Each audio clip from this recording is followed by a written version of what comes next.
As we celebrate Women's Day today, we look at those in the health fraternity working tirelessly to combat the COVID-19 pandemic. Their mental health is at risk while trying to save lives. And despite all the pressures, they have remained committed to the cause. To speak to us more about this, we're joined by Dieketseng Moloi and nurse Mpho Shabangu, both in the medical sector, together with Kealeboga Mohajane, who is the Deputy Director of Communication at the Gauteng Health Department. Ladies, thank you very much for joining us and for agreeing to this interview. Happy Women's Day to all of you. I just want to start with the nurse. Thank you very much. I just want to start with Nurse Shabangu. You know, this year and even last year particularly was named the Nurses' Year because COVID-19 landed in South Africa.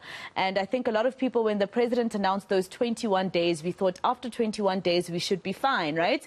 But it's been extended and now we are on over, I think, almost 500 days of the lockdown. So as a nurse, have you been able to take any leave at all? Because I've been hearing that nurses have been working throughout this period.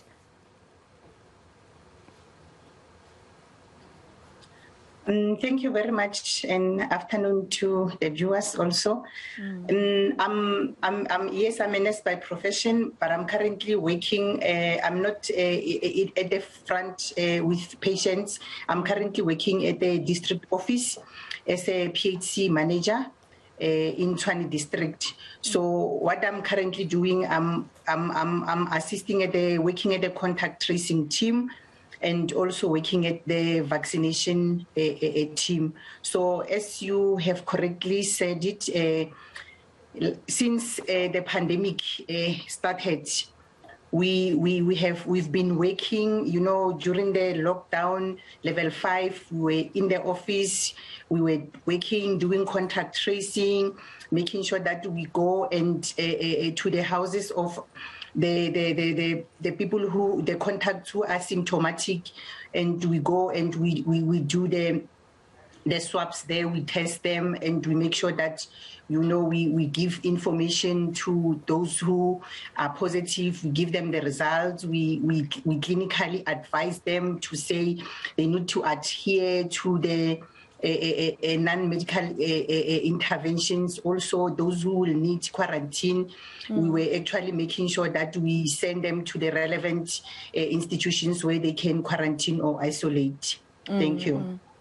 So, Dr. Moloi, I want to come to you. I mean, you heard from Nurse Shabangu. She was saying that basically she doesn't necessarily work in the front, but she hasn't taken a break either. So I'm imagining for a doctor having to see all these patients, the risk to your lives. Tell us more about that. Good afternoon, and thank you for inviting me. Yes, I think would also agree to what she said, because it has been very demanding being in the front of COVID-19. But I think also I'm in managing an institution that has been very, very overwhelmed with COVID-19 patients. Somehow, even though you're not treating patients directly, but you find yourself having to provide those healthcare services, while at the same time thinking about the fears, anxiety of every staff member that is in the front line. Because as you can imagine, we had to repurpose beds to ensure that all patients acquire the help they need, but we also had to ensure that our institutions are COVID-19 compliant. It has been very demanding emotionally, but we remain focused, because what has been gratifying from our side is that as you see the patients that are getting discharged, despite the challenges that we faced, really that motivated us to proceed and focus moving forward.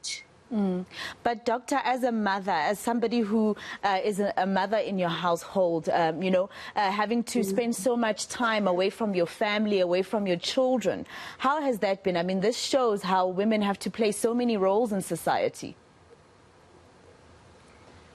You know, this pandemic challenged us to acquire a different set of skills, because one had to develop coping mechanism in a sense that coming home from work, you had to ensure that you change everything and ensure that your family is safe. Most of us actually did acquire COVID-19, but had to come back and face the pandemic and move forward. We're still struggling with some of the emotions, but as I've said before, seeing patients that we have treated being discharged, it keeps on motivating. But also, as a mother, you need to ensure that you keep on trying to motivate your family to see why you need to keep on going, because since the first wave, second wave, and we are now in the third wave, it's still difficult, but I think our families are now used to having us in their homes, having to go out and providing these healthcare services to our community. Let me come to you, Keleboga. You are the communications head in the Gauteng government for health, right? And this province has seen itself becoming the epicenter quite a number of times.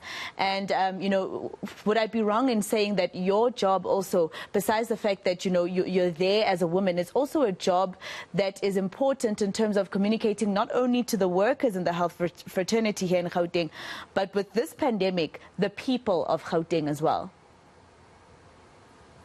Thank you very much for having me on, first of all.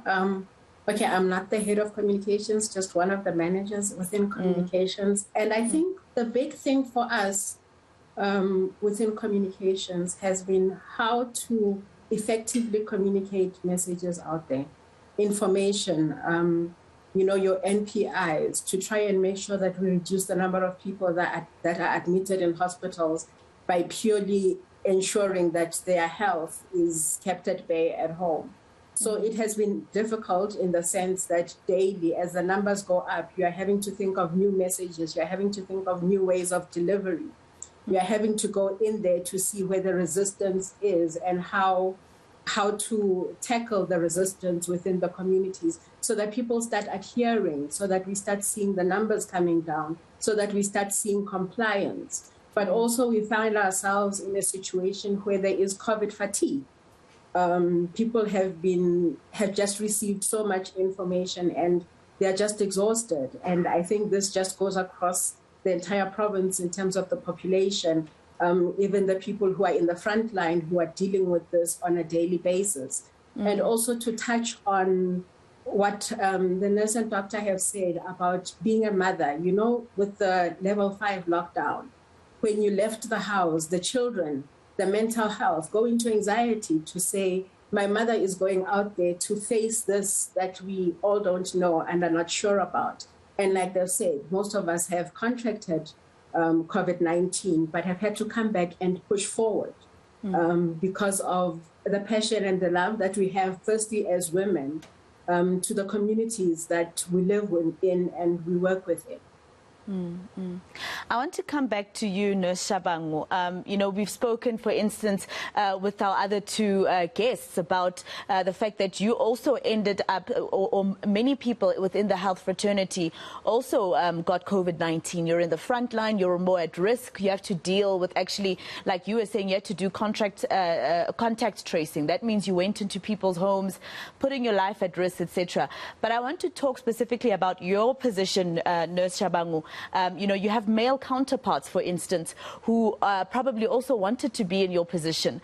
Why would you say it's important for the female to be the one that's in your position, especially in terms of the care that we know females are given, by the universe? Thank you very much. You can call me Dr. Shabangu. Okay. That's my correct title. Okay. Yes. I would say, as women, we are women are emotional beings. So, when we work, even here at Contact Tracing, as I said, you get emotionally connected with the people that you are phoning, even you are calling, even if you don't physically see them. But when you start calling, because I'm the team leader also. So the team will come and report some of and want some of the advice, and I'll have to take the calls and advice also. So you have this connection that you have with our people that we are calling from the other side. And what we also do, because we are clinical also, you can also detect that actually the person I'm talking to is in respiratory distress. So what we normally do, we also immediately we call the EMS, we call the hospital, we arrange hospitalization for the person that we are currently talking to, because we can hear that this person is in distress. So I think for the mere fact that women are emotional beings, you really automatically get connected, and you know, this is a calling for us. We're not doing it because of the salary. We're doing it because we, you know, at the end of the day, when we get home, when you leave here at 7 o'clock, at 8 o'clock at night, on Christmas Day, we were here. On holidays, we are here. Currently, even today, I'm still here, because we are currently working also. So when you get when you get home, you know, I'm having a 9-year-old will also ask me, well, Mommy, why are you working so hard? My 2-year-old will be a terrible 2, you know, not sleeping or waking up at 2 o'clock in the morning, and you still have to go to bed. But because of this attachment that you are having, and the calling and the oath that we took, you know, when we graduate, to say, I really swear and solemnly swear that I'm going to help my patient, I'm going to be an advocate, I'm going to be a pastor, I'm going to be a social worker. So we are actually a generalist in this profession. So for you to be a woman, and because you are a mother, you've got children, you know, you are a family member, you belong to the family. When you call an uncle, when you call a brother, when you call somebody's a father, when you call because a little child is infected, so you put yourself in their shoes, and that will make you be emotionally connected to them. Hence, we can be able to assist them and also detect that they are in distress, they really need admissions, and we make sure that we end up, you know, we call the relatives to make sure that they accompany this person to the hospital. We even phone the hospital to make sure that this person that we have referred to the hospital has indeed gone to the hospital. So that I think as women, it makes us be unique from our counterparts males. Thank you. Yeah. Thank you, Dr. Shabangu. Apologies for that. I want to come to Dr. Moloi. You know, listening to what Dr. Shabangu was saying about how women, you know, you get attached to these patients, and, you know, you carry what you see at work with you when you get home. But also what I've noticed with most women who are my colleagues or women that I know, some of them are my family members, a woman who's a mother and a wife in her house will contract COVID-19, for instance, and then obviously the rest of the people in the house also most of the time get infected, and she will be feeling so sick, but she'll put herself at the back so that she can take care of everyone in the house, you know, trying to make sure that everybody else is okay, even though she's also feeling very ill. I think that's the situation most women find themselves in. So when you contracted the virus, did you find yourself playing that role as well at home? Thank you. It's like you're talking about me exactly, because most of the time now when your family is starting to get sick, you a little bit forget about yourself, because as mothers, caregiving is embedded within our systems. So you try also to ensure that everybody's fine within the home, but also you have the knowledge of what needs to be done. And at the same time also, not only that, you're also still thinking about other people, the patients, the relatives that perhaps might be suffering from COVID. That's what it is. Being a mother, being a wife, but also does not also separate you from being a health professional. You always become a health professional through and through. As Mem Shabangu has said, that the oath that we have taken keeps us going. The emotional aspects of COVID, the mental effects that will follow that, will also be upon yourself to try and assist yourself and the family for them to try and pull through. That is the situation in most of our families. All right. Let me come to you, Ma'am Mohajani. Your motivation to young women who might be watching us today, people who are thinking, from their background, for instance, or maybe from what they've been told where they're from. You get to communities who still tell women that they can't do certain things just because they are female. So in your position as a manager for a department that looks after an entire province, if there is a girl who wants to become a communications manager as well and is thinking, oh, I'm never going to get there, what would you say to that girl child today? I would say to that girl child, look, everything and anything is possible. It is going to be slightly more difficult for the generation coming after me because it's going to go beyond just being a woman. You need to be a woman of substance. You need to be a woman who is empowered. You need to reach a situation where if there's a panel of men and you're the only female, you get that job, not only because you are female, but because you are the best candidate there is. So I want to encourage young women that we need to work on ourselves. We need to continue to empower ourselves. We cannot be complacent, and we cannot rely on the fact that there's a women empowerment movement going on. We need to continue to better ourselves. We need to study. We need to expose ourselves to all opportunities so that we are worthy competitors to our male counterparts. Thank you.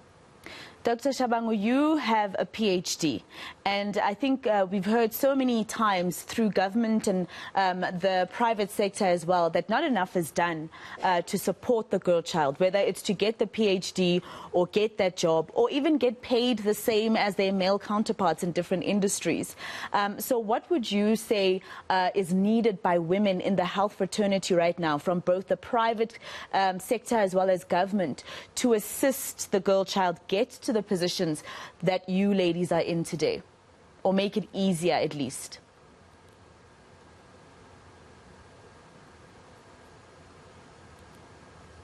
All right, I think apologies for that, Doc. I think there's a bit of a delay, but you can go right ahead. Thank you very much. Yeah, apologies, my connection is a bit unstable.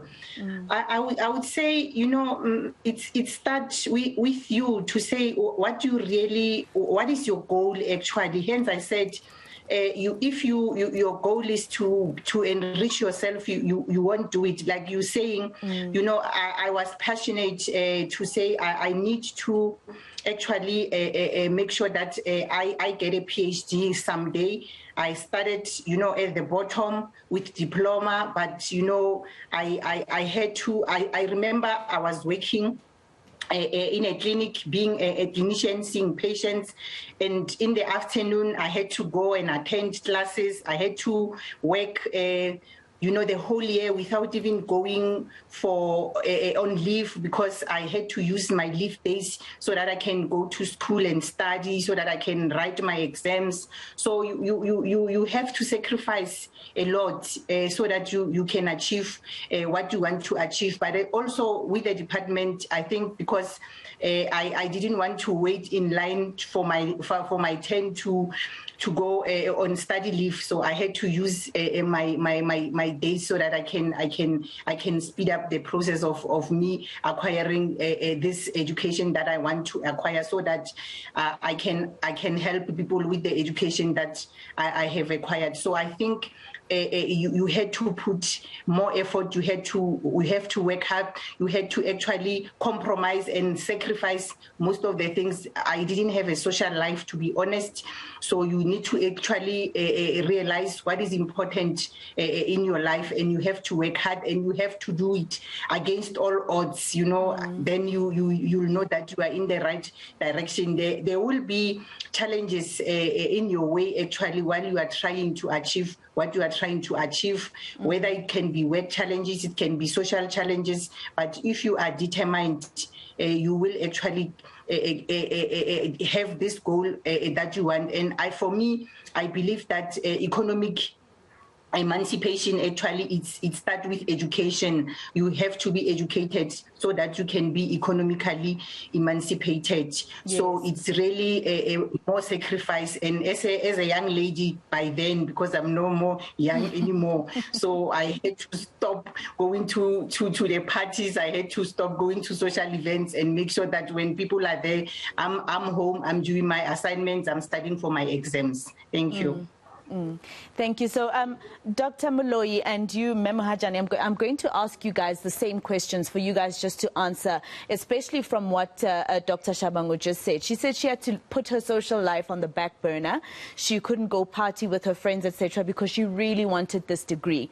But we know that across the world, and especially particularly here in Africa, and for women, you know, of all races, most of the time, men get to be the ones who are able to do that. Right, because we are, you know, most of the time told that you can't spend too much time studying. You must be a mother. You must get married. If you wait for too long until you're over 30, you might not get pregnant. You know, things like that. And I'm pretty sure, for instance, when Dr. Moloi, to be able to get your doctorate, to be able to get to the kind of qualifications that you have to become a doctor, there was a lot that you had to sacrifice. And there are women right now who are saying, well, if I had to become a doctor and I have to study and get a PhD, what if I don't become a mother then and nobody loves me? Yeah, thank you again.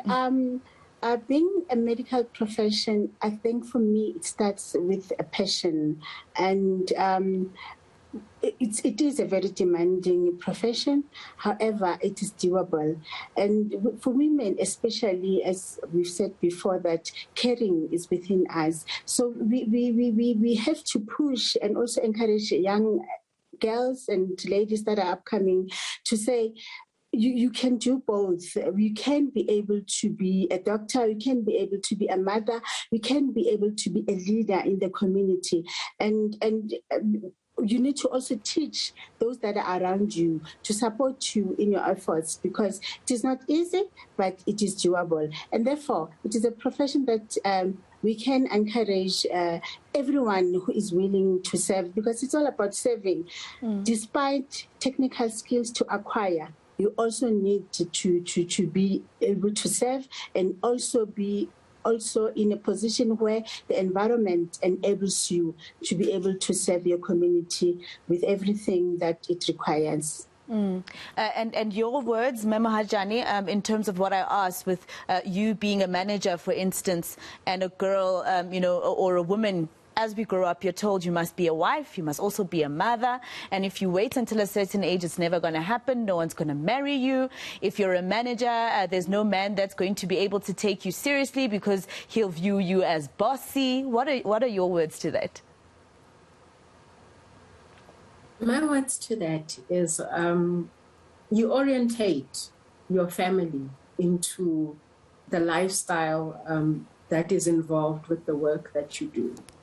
And what is important, for instance, is even teaching our boy children to say, look, the world has changed and this is the role women are beginning to play. You need to understand, you need to be positive, you need to be supportive, and you need to find a way of coexistence. I mean, since COVID started, there's no Monday, Tuesday, Wednesday. Every day is every day, you know. You're doing work daily. You're working into the evenings. With the Teams and Zoom phenomena, you're having meetings at night. And because the family has been orientated into the importance of the work that you're doing, they understand that it needs to happen, and it's for the good not only of the family, but for the community at large. So it is important to orientate the family so that you get the support, but also to orientate our young boys and our young girls into this paradigm shift